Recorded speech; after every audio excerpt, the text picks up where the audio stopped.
Jemi sërish së bashku në studion e lajmeve këtu në ABC News, do të nisim me zhvillimet kryesore të ditës. Një operacion antidrog ka çuar në pranga 6 antar të një grupi të strukturuar kriminal në fushën e tregtimit të narkotikëve në Elbasan. 2 prej tyre rezultojnë si krerët e grupit dhe kanë precedent penal në fushën e krimit kundër personit. 6 persona të arrestuar dhe gjysmë kilogrami kokaine sekuestruar është bilanci i një operacioni antidrog të zhvilluar mesditën e së premtes në Elbasan. Sipas policisë, këta persona i përkasin një grupi të strukturuar kriminal në fushën e tregtimit të drogave të forta, kryesisht kokainë. ABC News mëson se të arrestuarit janë Klajdi Gjeçi, 32 vjeç, Agron Qafa, 45 vjeç, Klaudio Trungu, 31 vjeç, Skënder Pëllumbi, 23 vjeç, Lavdosh Demaj, 35 vjeç dhe Lorenzo Gjini, 25 vjeç, të gjithë banues në Elbasan. Sipas policisë, Klajdi Gjeçi dhe Agron Qafa si organizator të grupit kriminal siguronin lëndër narkotike dhe pjesëtarët e tjerë të grupit kryenin shpërndarjen e saj në doza të vogla në qytetin e Elbasanit. Ata rezultojnë me precedent penal në fushën e krimeve ndaj personit. Policia gjatë kontrollit fizik të krerëve të grupit dhe banesave të tyre gjeti dhe sekuestroi në cilësinë e provës materiale një sasi prej rreth 550 gramësh kokainë. Përveç 6 personave të arrestuar, policia po heton në gjendje të lirë 2 shtetase. Operacioni bëhet i ditur se është ende në vijim, me qëllim identifikimin dhe kapjen e personave të tjerë të implikuar në këtë veprimtari kriminale. Në operacionin e koduar me emrin Shënkolli u përfshin strukturat e Drejtorisë Vendore të Policisë Elbasan, Drejtoria e Forcës së Posaçme Operacionale, Reparti Renea dhe Drejtoria e Policisë Tiranë. Pas këtij operacioni, ministri Sander Leshaj dhe drejtori i përgjithshëm i Policisë së Shtetit Ardi Veliu udhëtuan drejt Elbasanit ku zhvilluan një takim në prefekturë. Të pranishëm ishin prefekti Gledian Latja, drejtori i policisë, drejtuesja e prokurorisë, kreu i shish si dhe drejtues të tjerë të pushtetit vendor në këtë qark. Mësohet se në qendër të diskutimeve ka qenë sigurimi i rendit dhe i qetësisë publike pas ngjarjeve që kanë tronditur këtë qytet gjatë muajve të fundit. Takimi vjen edhe një ditë pas shkarkimit të drejtorit të policisë Altin Qato dhe emërimit në vend të tij të Arjan Muçës. Një i burgosur shqiptar në Greqi ka vrarë në qeli bashkëvuajtësin tjetër, i cili është grek. Motivet e ngjarjes janë të paqarta, por mediat lokale aludojnë se 55 vjeçari që do të lirojë brenda pak ditësh vuante nga probleme mendore. Një i burgosur shqiptar akuzohet se ka vrarë një bashkëvuajtësin e tij grek në burgun e Trikallas në pjesën perëndimore të Thesalisë. Ngjarja ka ndodhur paraditën e së premtes, ndërsa policia lokale shpërndau pas dite vonë një njoftim ku thuhet se autori e sulmoi viktimen për shkaqe ende të paqarta. Policia shton se i arrestuari do të dërgohet në prokurorinë e Trikallas, ku do t'i komunikohet akuza dhe masa e mbajtjes në paraburgim deri ditën e gjykimit. Trupi i pajet i 66 vjeçarit grek u gjet në qeli, ku ai ndodhej që për një javë bashkë me shtetasin shqiptar të moshës 55 vjeç. Sipas mediave lokale, viktima gjeti vdekjen për shkak të goditjeve të njëpasnjëshme në kokë. Mediat helene u referohen burimeve ekskluzive sipas të cilave 55 vjeçari kishte probleme mendore dhe se gjatë gjithë kohës para ngjarjes nuk kishte pasur asnjë debat me viktimën. Ai ishte dënuar me 8 muaj burg për hyrje të paligjshme në Greqi dhe do të lirohej pas disa ditësh, ndërsa 66 vjeçari vendas vuante një dënim 1 vjeçar i akuzuar për trafik lëndësh narkotike. Do të flasim për ngjarjen e Rinasit. Në një intervistë ekskluzive për ABC News, një dëshmitar okulare tregon momentin e përplasjes me armë mes grabitësve dhe policisë tek vendi ku u vra dhe Admir Murataj. Të ndjekim materialin e përgatitur nga gazetari ynë Andi Qosja. Ka part merë më sy. Kjo e mëshuar tregon se çfarë ndodhi atë ditë ndërmjet uniformave blu dhe ku mbeti i vrar Admir Murataj. Shurë me madhe këshu, qëtën automatiku a zjohen e parë. Më mrapa më sënej, disa qëtëna pistolete, për shumë pak. Automatiku na qiti faret. Kretë në për tegullak nej Po me lëmrene më qërët, s'dishim gjatë, thash, me njani tjetin banda hanë, kretë njani tjetit i shala. Fund fare. Vetë mi fugon polici ka qenë Rinasit, fillimisht. Mrapa ka në forcat tjera. Këta banor të fshatit Apis, por dhe shumë të tjerë, tregojnë se çfarë ndodhi pas ditën e 9 prillit, pas grabitjes së miliona eurove në aeroportin e Rinasit, duke i kthyer ata 20 vite pas, në vitin 1997. Ne na trisohet ditë. Fut më kretë mrenë, E kena fut gjithë jetë në kratë në të shkretin, në më kohën e armëve që erën ngretin depët si në të shtata, ne u fotëm rejnë të u dritë, të ju lutë zotit, asë kërkuj tjetër s'kene ku t'i lutë. Disa nga plumbat përshkruan banesën e 70 vjeçares, vetëm 50 metra larg vendit të ngjarjes, ndërsa frika më e madhe ishte për nipin e saj të vogël, që kthehet çdo ditë nga shkolla në orën 15. Tu vinë në adhë në çdo gjë, këtë gërglumi.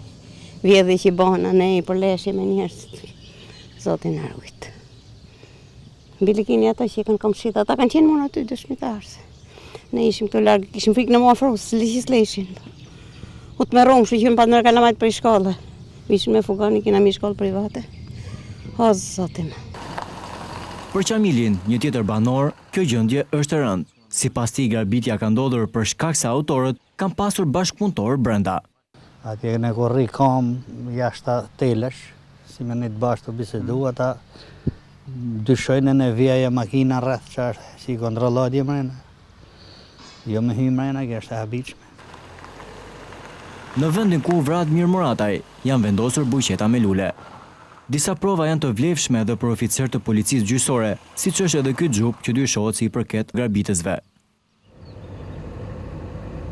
Kontrollet e policisë së shtetit vijojnë jo vetëm në fshatrat Nikël, Bathore, Fushkruaj apo Kodër Tapiz, por edhe në fshatrat të tjerë të thellë.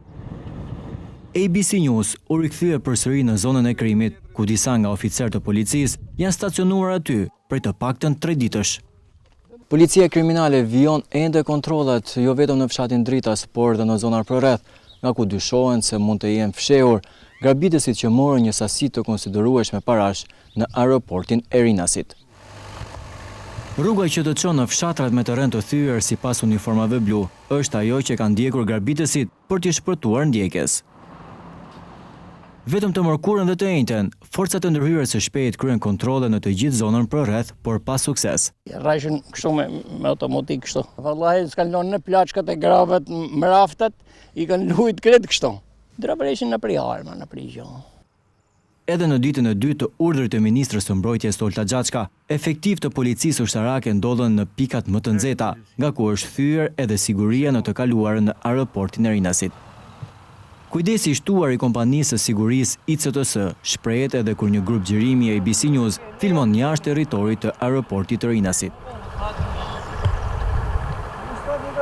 Hetimet të prokurisë së krimeve të rënda janë shtrirë edhe në radhët e uniformave blu. Dyshohet se një ish efektiv të jetë implikuar në supergrabitjen e ndodhur mesditën e së martës brenda terminalit të aeroportit të Rinasit.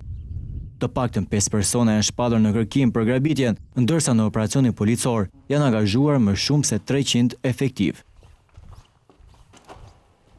Drejtoria e përgjithshme e burgjeve nuk i ka dhënë leje Aleksandër Muratajt për të marrë pjesë sot në varrimin e të vllajit, Admir Murataj. Kjo ka shkaktuar tensione në burgun e sigurisë së lartë 313, ku Aleksandër Murataj dhe miqtë e tij dyshohet se janë përplasur me policinë e burgjeve. Ka patur tensione mes ditën e të premtes në burgun 313, pasi autoritetet nuk kanë lejuar Aleksandër Muratajt për të marrë pjesë në varrimin e të vëllait Admir Murataj, të vrarë 3 ditë më parë pas grabitjes në Rinas.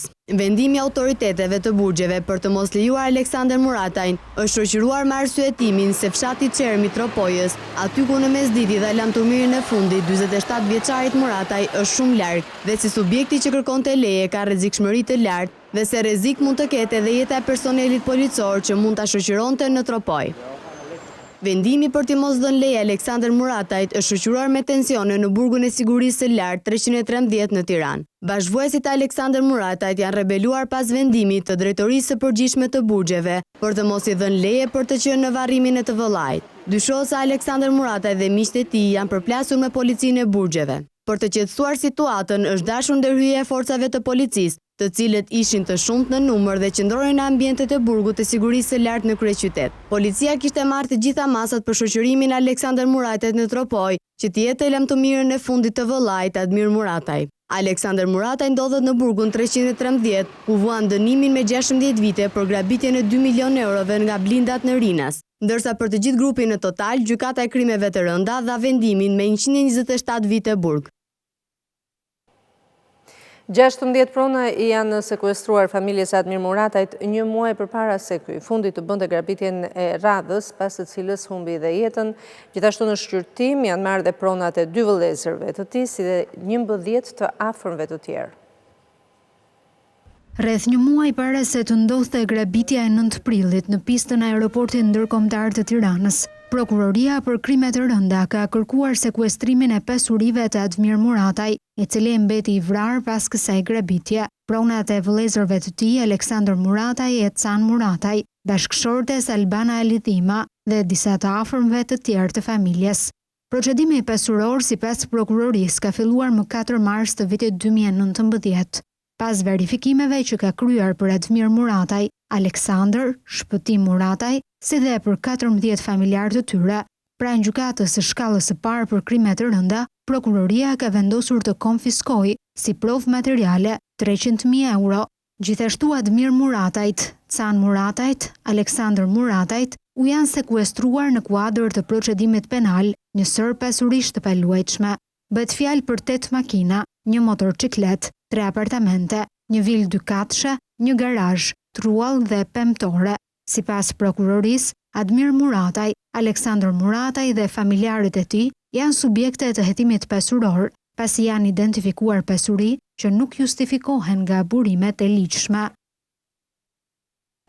Në një deklaratë për mediat, numri 2 i demokratëve, Edi Paloka, u shpreh se avokati i Partisë Socialiste, Eno Bushi, ka zotruar aksione në ICTS, kompania përgjegjëse për sigurinë në aeroportin e Rinasit. Sipas Palokës, qeveria po mundohet ta mbrojë koncesionarin pikërisht për këtë arsye. E vërteta numër 1 se kompania ICTS Albania, përgjegjëse për sigurinë në Rinas, dhe kompania ku avokati Edi Ramës kishte 25% aksioneve, janë e njëjta kompani me 2 nipte dhe emrat ndryshëm.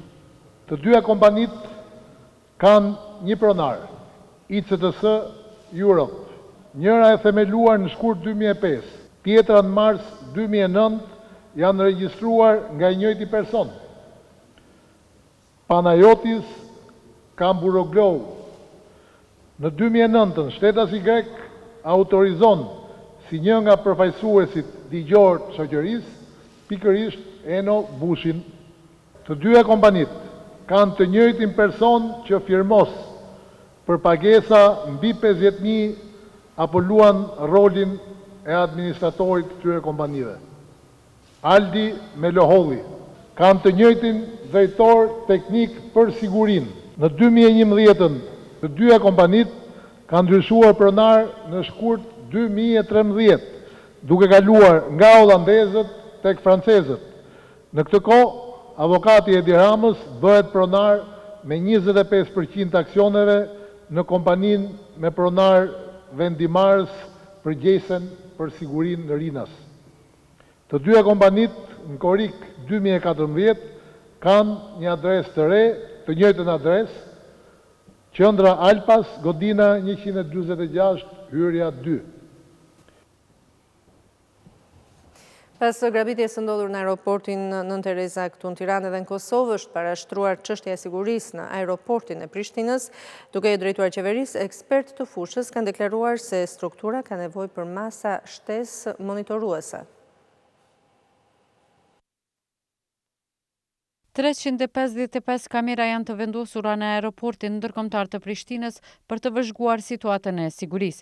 Në qendrën për menaxhimin e kufive thonë se aeroporti është në mbikëqyrje vazhdimisht gjatë 24 orëve, por kanë kërkuar avancimin e sistemit të monitorimit. Këtë kërkesë ja kanë bërë zëvendës kryeministrit Fatmir Limaj gjatë vizitës që i bëri kësaj qendre. Këto kapacitete të avancohen edhe të ofrojmë një siguri që mos të jemi aeroport i shënjestruar se nuk ka siguria. Ky vend ka kapacitete, ka resurse dhe ka mundësi me kryket detyrat që duhet për sigurinë e vendit. Mirë është që vendi ynë është një vend shumë i sigurt. Dhe përsi po të falë shumë institucioneve tona të sigurisë që bëjnë punën si duhet. Krasniqi kërkoi gjithashtu nga Limaj që të shqyrtojnë edhe një herë çështjen e kontrollit të kufirit me Shqipërinë. Kjo qendër për monitorimin e kufive konsiderohet një ndër qendrat më të mira në rajon. Blerta Dalloshi Berisha, ABC News, Prishtinë.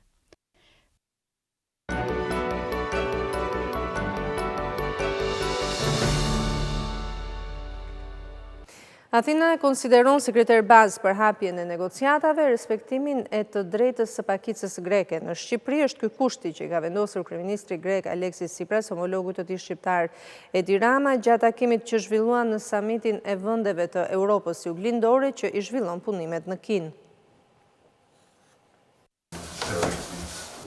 Janë kursyer në dhënien e detajeve për takimin që zhvilluan me dyert të mbyllura, kryeministri Edi Rama me homologun e tij grek Aleksis Tsipras. I pari që shpërndau një informacion rreth këtij takimi ishte kryeministri i Greqisë.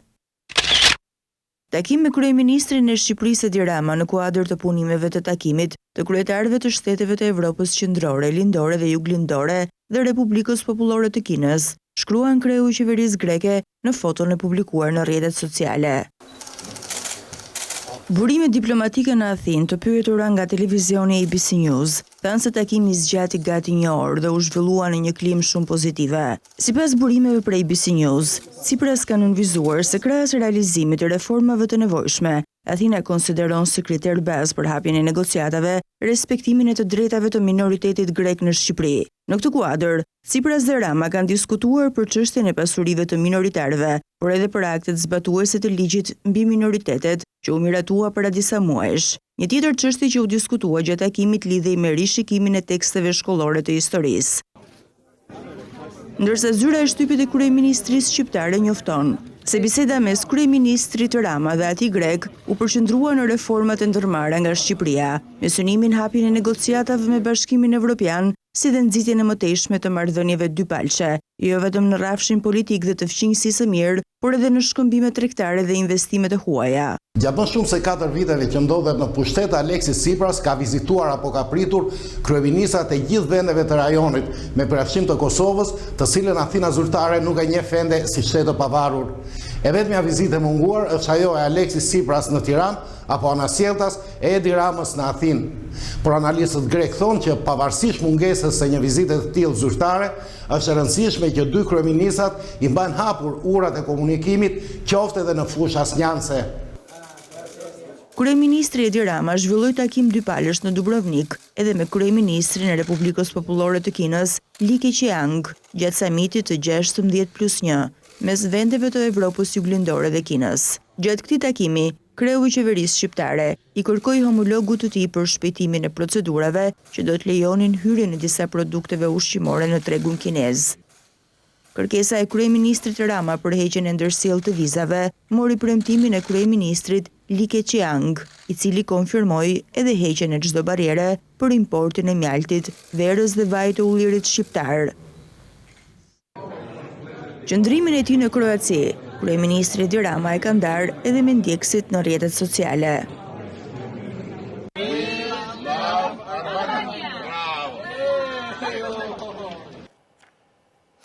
Ndërkohë ministri në detyrë për Evropën dhe punë të jashtme Gencakaj, duke folur në takimin e ministrave të jashtëm të vendeve të procesit Berlinit, i zhvilluar në Varshavë, u shpreh se investimi për një Ballkan perëndimor më të integruar e më të zhvilluar është në interesin e Bashkimit Evropian.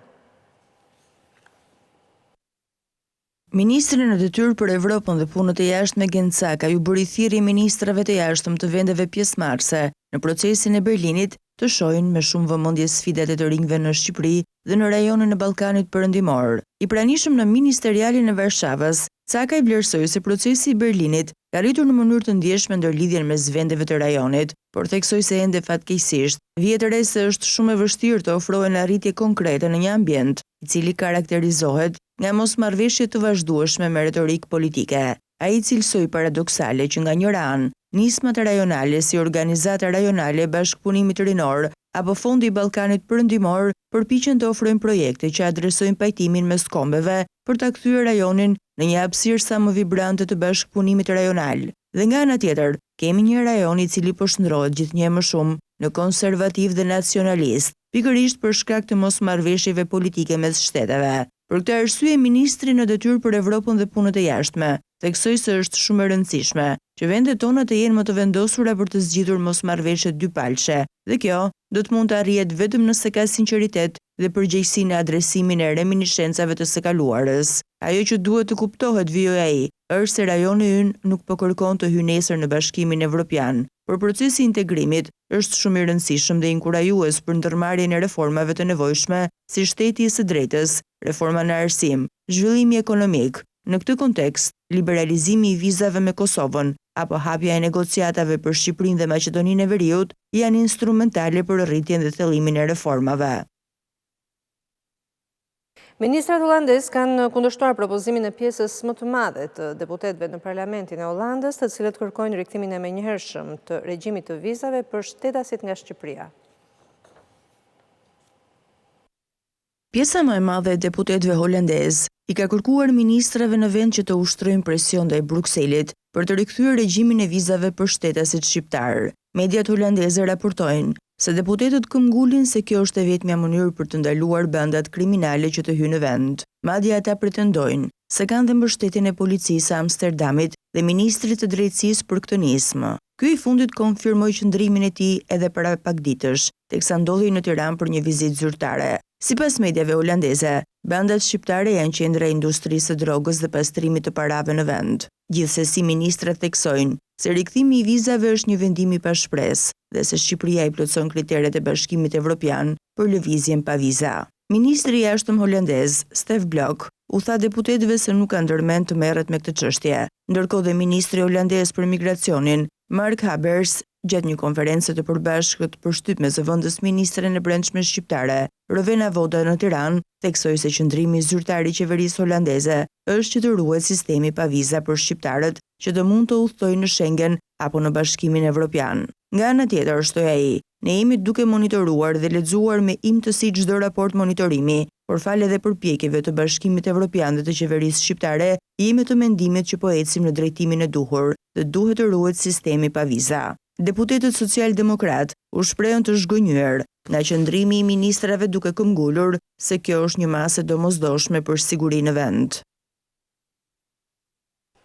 Nuk do të ketë zgjedhje pa opozitën, është kjo përgjigja që i jep kryeministrit e Tiranës, kryetari i Partisë Demokratike Lulzim Basha. Mazhoranca do të hyjë në zgjedhje, me ose pa opozitën që ka djegur mandatet e deputetëve. Deklaratave të kryeministrit e Tiranës i është kundërpërgjigjur kryetari i Partisë Demokratike Lulzim Basha.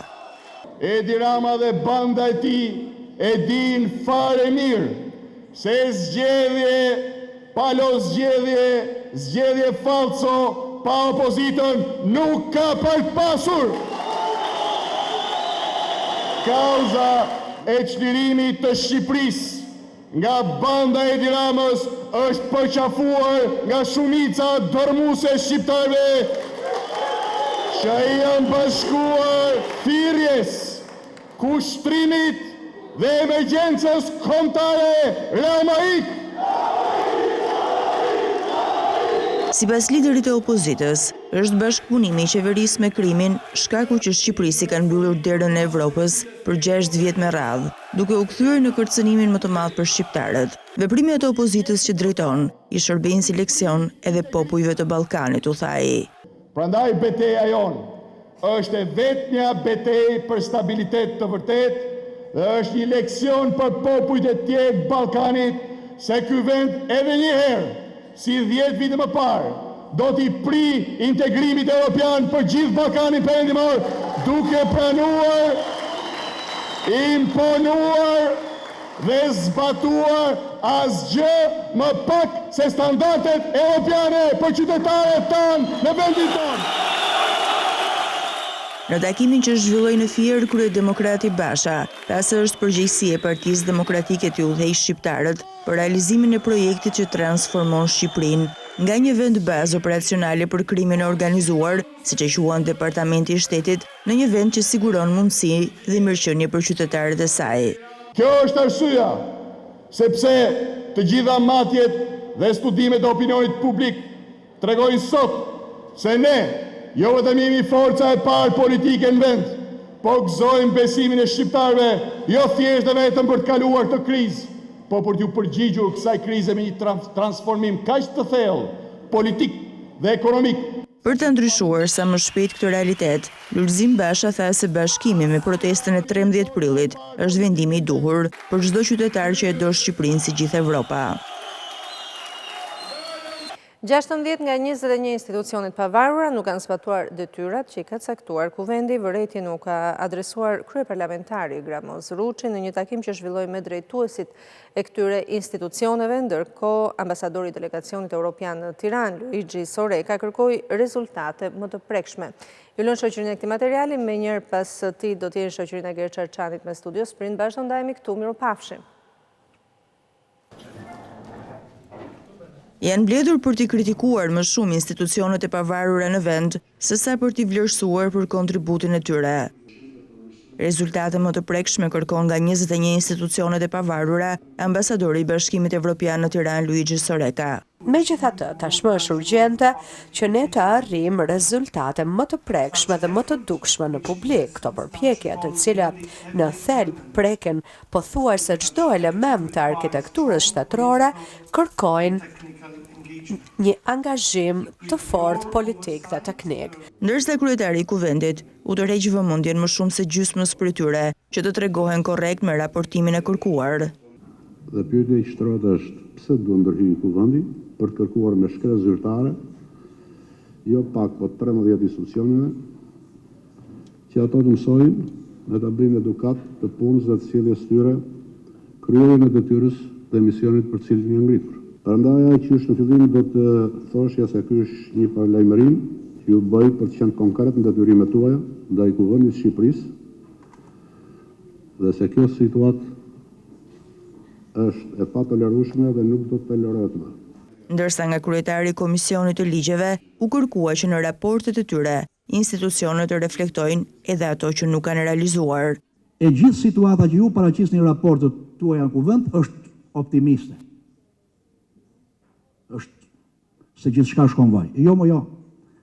Unë shoh të nevojshme që përveç kësaj analize në nivel të kuvendit, nuk ju ka penguar askush të keni një takim paraprak me kuvendin dhe në nivel teknik sekretarëve të përgjithshëm përpara se të sillni raportet ose në dinamik gjatë vitit të ngrini problematikat që keni. Në takimin e parë vjetor të kryetarit të kuvendit me institucionet e pavarura nuk munguan ankesat nga këto të fundit. Konkretisht, unë desha zoti kryetar që këtij deputeti, e kam fjalën për zotin Braho, ti tërhiqet vërejtje, sepse unë mendoj që një deputeti nuk mund të hiqet vërejtje vetëm për sherrë në sallë të parlamentit, por edhe kur fyen, kërcënon dhe shantazhon. Kaq kisha. Pala cilën unë dërgova në gjykatë dhe fitova ishte një deputet. Bëjeni edhe ju dhe nëse keni drejt, do e fitoni patjetër. Drejtësia e re po lind.